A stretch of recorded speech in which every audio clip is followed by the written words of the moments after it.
Donc nous commençons les visites toujours par cette salle-là.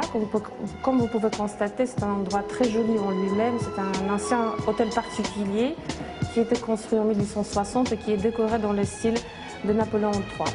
Dans cette salle-là, nous parlons en particulier des anciennes méthodes qui permettaient d'extraire les essences avec lesquelles en fait, on fabriquait les parfums.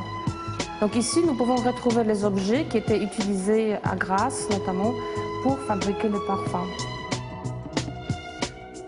Nous avons eu l'idée d'exposer la collection de la famille Fuchs Costa, qui est donc la famille de l'entreprise Fragonard, qui collectionnait donc des objets de parfumerie depuis 2 générations et qui aujourd'hui représente la plus grande collection privée en objets de parfumerie.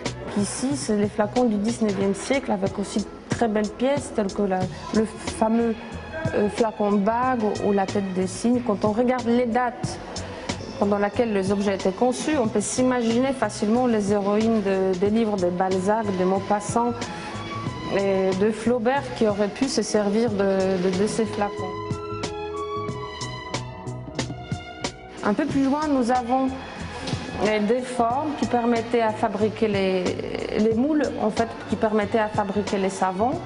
Nous avons aussi beaucoup de boîtes pour la poudre d'Éry. Tout ça, c'est des objets déjà du XXe siècle.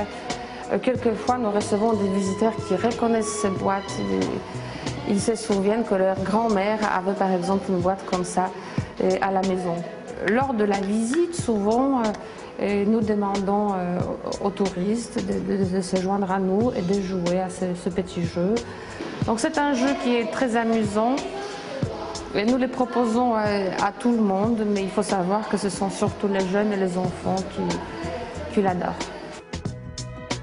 La gratuité, pour plusieurs raisons. Premièrement, pour l'accès à la culture. La deuxième, c'est pour l'attractivité. Et je dirais aussi pour aller à la suite du concept que nous avions établi sur la Côte d'Azur. Tous les visiteurs sont les bienvenus tous les jours, que ce soit Noël ou le 1er mai, on sera toujours là pour les accueillir.